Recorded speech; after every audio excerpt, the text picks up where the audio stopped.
Hello friends, how are you feeling today? Do write in the comments.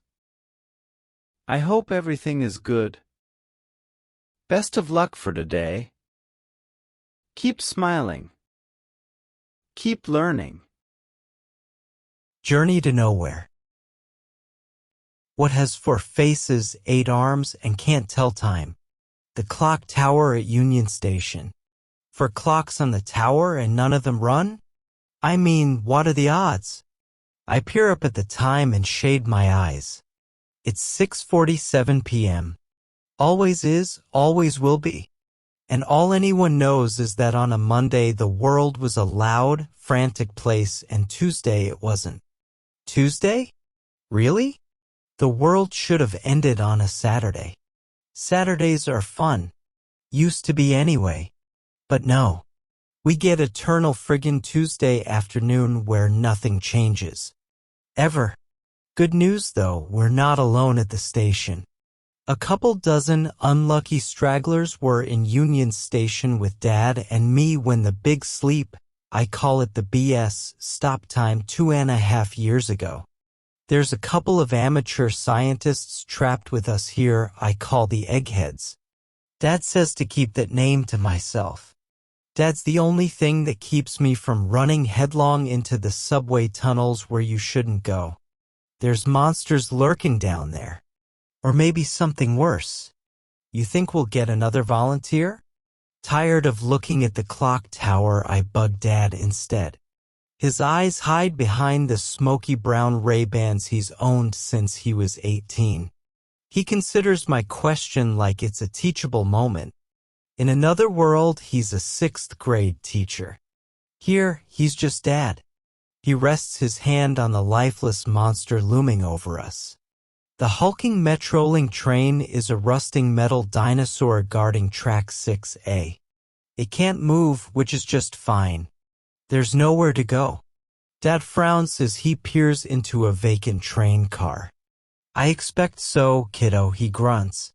His white Dallas Cowboys jersey is too big for his small frame.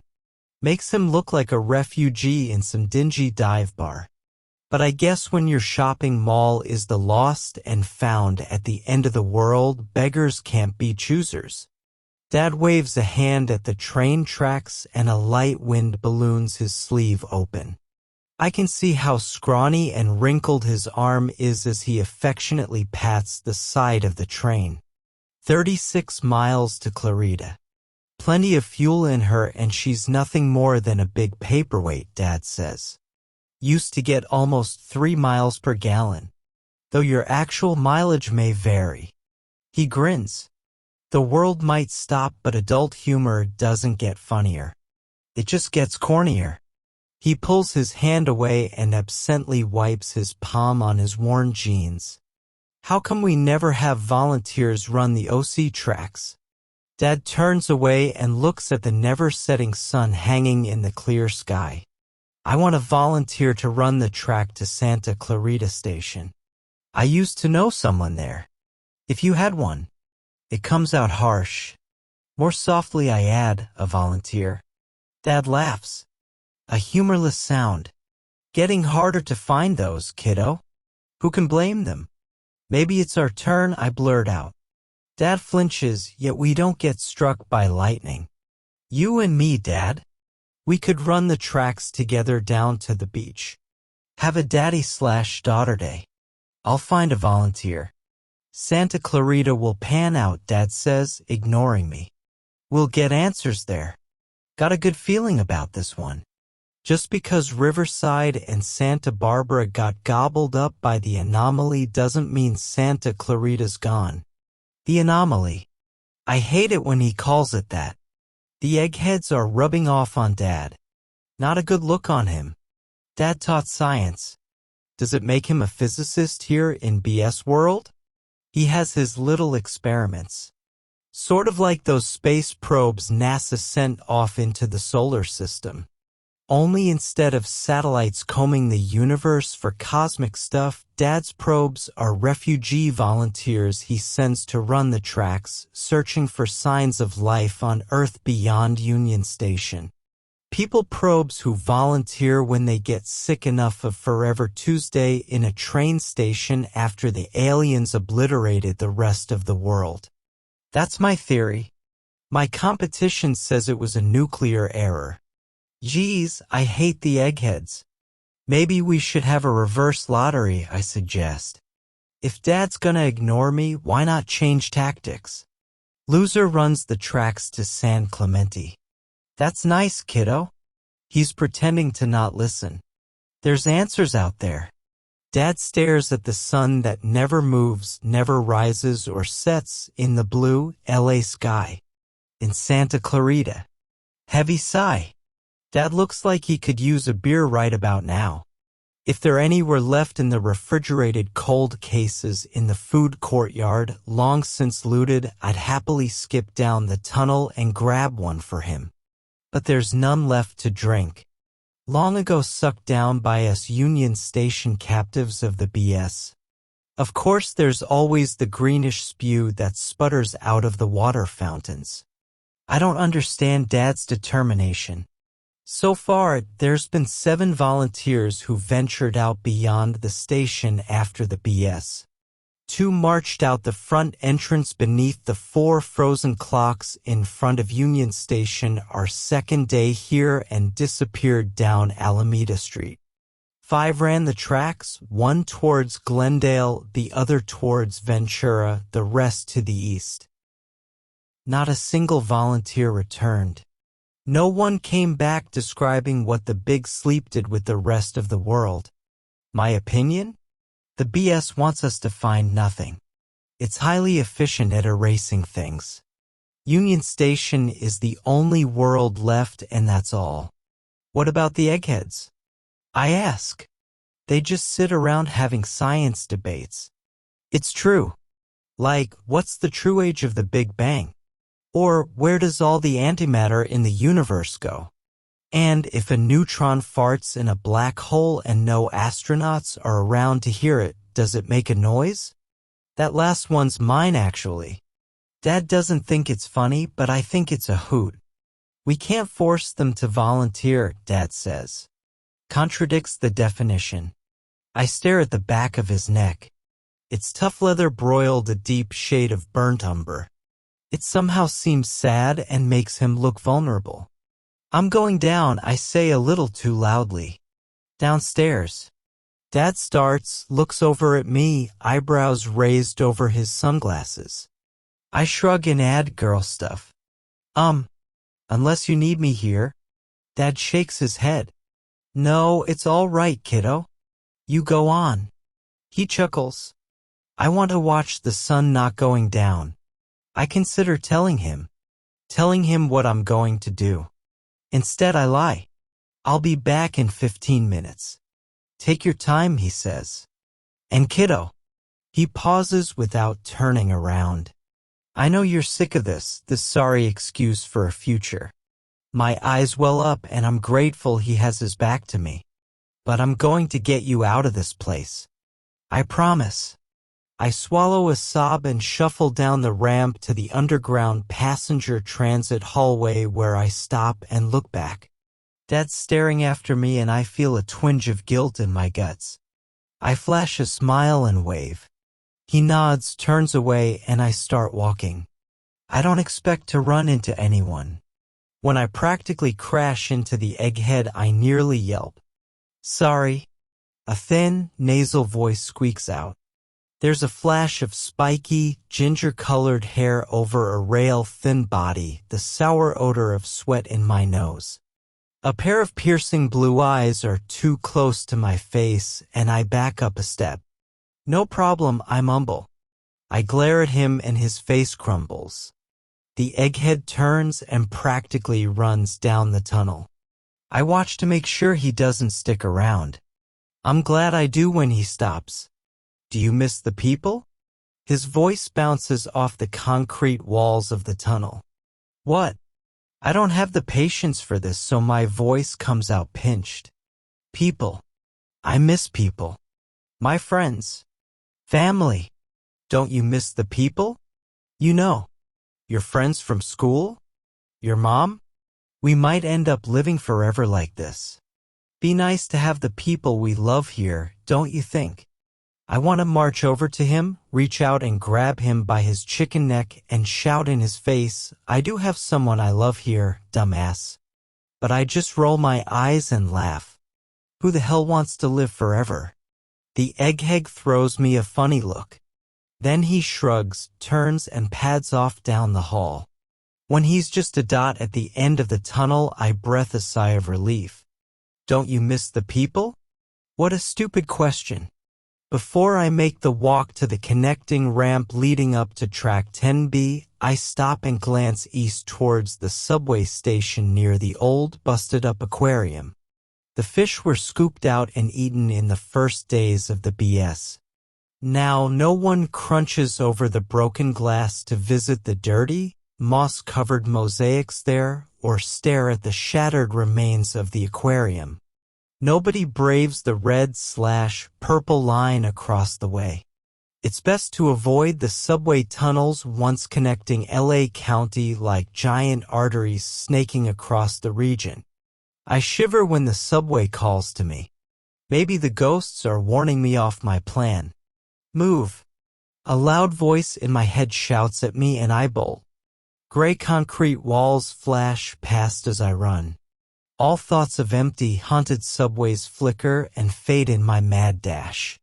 I skitter to a stop under a shiny, white clock bulging from a wall near the platform tunnel. 6:47 p.m. It laughs down at me. Suck it. I hiss at the frozen face.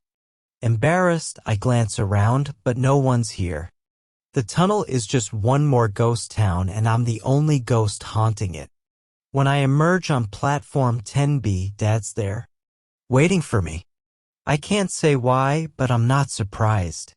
You weren't going to say goodbye, kiddo? He whispers, his voice hoarse. I smile weakly and shrug. You were right. This time he's the one holding back tears. It's our turn. And by our, I mean your turn. I can't go with you, kiddo. I know.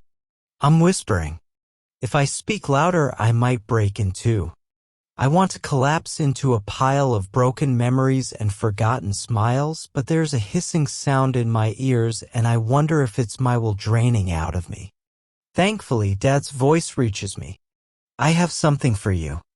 I watch him pull some folded up papers from his back pocket. One is a map of Los Angeles. I see the words Orange County on another. He holds them out like he's Prometheus offering mankind a bundle of burning sticks. Thanks, Dad. I shake my head. Not sure why, but I don't need them. I expect him to argue with me, but he doesn't. Neither of us seems to want to make a big deal out of saying goodbye. Just a quick, awkward hug and I pull away from the embrace. But Dad drags me back, clings desperately to me. Shaking like he's the child and I'm the parent, his breath hot on my neck when he whispers in my ear. Tell your mother I love her, kiddo. I can only nod and step back. This time he lets me go. I look over my shoulder only once. Dad's already fading. A dark smudge on a murky platform. A lonely outline beneath the sun forever stuck on 6:47 Pacific Standard Time. Frozen skies. Abandoned cars on the freeways. Scarecrow trees dying from lack of rainwater. Uninhabited houses with empty windows. Vacant parks and abandoned schoolyards. Strange monuments from a dead ancient world. This is the scenery as I run the tracks south. Days pass. Maybe years. Or decades. I'm not hungry. Not thirsty or tired. I don't take breaks to pee behind dead bushes or under leafless trees. I don't stop to wonder why there's no bodily functions to attend to. I just walk the tracks south. I'm a homing pigeon on autopilot. I know exactly where I'm going even if the journey's on rinse and repeat. Until it isn't. I can only describe the change as the world suddenly starting to melt in slow motion. Solids turn to gel as everything dissolves into wet, golden, buttery blobs under a disintegrating sky. Everything but the train tracks. The big sleep is wounded. It's softening as everything is turning into butter. I should be afraid. I want to feel afraid. But instead, reality dissolving is just one more irony. It gives me a sense of satisfaction. It's a stab in the heart of the big sleep, and I'm Dad's knife. I may melt away, but I'm taking Monster with me. Something down the tracks flashes. I squint and make out a green shape rising from the buttery gold fuzziness surrounding the rails. I don't want to see it. I want to fade away, let the BS make a permanent memory of me. But then the shape on the tracks solidifies. It's a car. Twin headlight beams at the front end punch through the butter. Red lights are waxy, smoldering cherries at the rear. Dad's old 1972 Ford Galaxy 500 station wagon. And it's here. Somewhere. Nowhere. For a split second, I'm 13 again. I'm in the back seat drawing Totoro in my sketch pad. Mom's back at home and Dad and I are on our annual daddy/daughter trip to San Clemente. The clock on the dashboard leers at me. 6:47. I relive the horror as fierce, white-hot eyes smash through the side windows of Dad's old clunker. And elephantine horn trumpets at Dad, get off the tracks. The shrill ding-dinging of the crossing sign, the last sound I remember. Then total darkness follows, a slow, rhythmic hisses underneath it. I feel pressure. Bone-wrenching pressure pushes down on me from every direction. I scream silently and the hissing abruptly stops. Curious, I stop screaming. Somehow the hissing's absence leaves a hole in me. Why is that happening? A voice. A woman is speaking. Soft, gentle. Familiar. Full of grace. Filled up with tears. I don't know. A second woman. Professional. Perplexed. I'll call the doctor, she says. The voices grow louder, stronger. Right next to me. This isn't right. The ventilator. I turned it, eh? What are you saying? The familiar voice is frantic. She's shouting. Without warning, bells explode all around me. I moan as the pain rushes back. Do something. The woman is beside herself. Wailing. Help her. Mom? There's a rustle of fabric, then a sharp jab in my arm. The pressure lifts and I'm spirited away from the pain. When I wake the second time, the hospital room is dark. Someone's closed the shades, the lights are down. Mom is slumped sideways in a chair next to my bed, knees drawn up under her arms, eyes closed, lips slightly parted. Her breathing is deep, exhausted. She looks like she hasn't combed her hair in weeks. She's absolutely beautiful. I raise my head, feel a wave of pain suggesting I reconsider. I settle back and watch Mom breath in the dark. With time to think, I wonder what day it is. I don't wonder where Dad is. I already know. There's a clock on the wall not far from the TV. Some animal show is on, though the sound is off. The clock smiles down from its perch. 1:26. Afternoon? Morning? Either is fine, as long as it isn't 6:47. Through blurred eyes I find a whiteboard near the window, date printed in precise blue marker letters. September 4th, 2018. Exactly 2.5 years since my very last daddy/daughter trip to San Clemente. Casey? Mom's voice is tired and slurred, but awake. She's at my side leaning towards me, her chin on her hands, fingers curled under like a praying mantis, eyes bright, gray, and wide. Hi, Mom, I croak. Oh, Casey. Mom reaches out and gently rests her fingers on my arm. She's sobbing, repeating my name over and as a tiger silently chases an antelope on the TV. There's long months filled with smiles and tears and pain pills. Loads of therapy. It takes some time, but I learned to walk again. When I forced Mom to take me to Rose Hills one late afternoon, we share teary-eyed memories of Dad at his graveside. We don't talk about the fact that I shouldn't be alive, DNRs, or lights at the end of a tunnel. We just lay in silence on a blanket in the cool, freshly mown grass amidst a maze of gray headstones. A wispy layer of smog hangs in the late afternoon sky. It lends it a reddish glow. Cars whoosh by on the freeway below, almost drowning out the chittering of birds. Voices of mourners nearby carry on the wind, and I recall the silence of the big sleep. Do you remember it? Mom asks. The accident, I mean. Very little, I whisper. I want to tell her about Union Station. About everything that happened or didn't happen there. How hard Dad worked to get me back home. But I don't say anything about any of it. Instead, I give her Dad's message and Mom pretends I don't sound crazy. I glance down at the brand new smartwatch Mom gave me for my 16th birthday last week, but it's dead. I must have forgotten to charge it.